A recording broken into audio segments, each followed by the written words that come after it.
Good morning, beautiful humans. I do hope you're doing well today.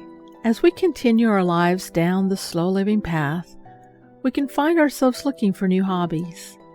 We want hobbies that are in line with our slow living life. Here are a few to give you some food for thought. If you know of other hobbies, please share them with us in the comments below. First off is gardening. Gardening not only allows for a meditative time to ground ourselves, but it also provides good feelings of accomplishment. Get your hands in the dirt and feel how nature provides all the nutrients needed to grow a beautiful life.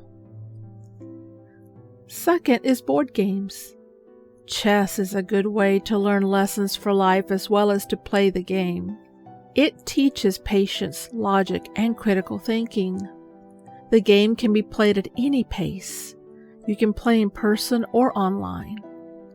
Card games and checkers are also great for having fun with friends and family.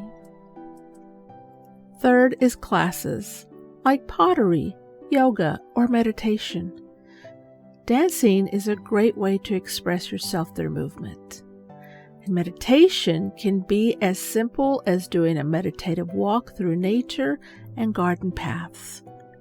These can help with body movement and stillness of mind. Before we go on, let me say, if you're part of my slow living community, welcome back and thank you. If you are not yet a part of this community, subscribe and smoosh the bell so you can get notified when I post another video. Also, if you would be so kind to give this a like, it will allow YouTube to show this content to more people. Okay, let's get back to it.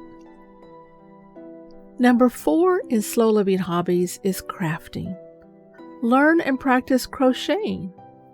It's a great feeling to sit by the fire listening to calming music or in silence and letting your fingers create. Sewing is another way to relax and enjoy the creation process. If you don't enjoy any of the above, there are so many other avenues to incorporate hobbies into slow living. Try painting. You don't have to be a working artist to try your hand at painting. Expressing your creativity can come out in many ways. Fifth, try fishing. Yes, fishing. If you have lakes near you, you can try your hand at fishing. It can be a time to silence your mind and enjoy the moment. Whether you catch and release or bring home a catch for dinner, fishing can be a good, slow hobby. Sixth, try making homemade body scrubs. You probably already have the ingredients at home. I'll include some recipes below in the description. Making your own is also more sustainable, and you can also give them as gifts. Seventh, baking. Baking is one of the most calming and rewarding of all. Maybe it's just because I love the aroma of baked goods as well as eating them. If you don't bake, give it a try. Start with a less complicated recipe. Focus on putting positive intention into your baking. You will be surprised how much better it will taste. That's all for now. Remember, if you have suggestions to what kind of hobbies work well with slow living, please leave them in the comments below. We'd love to hear them. Thank you for spending time with me today, and until next time, be kind to yourself.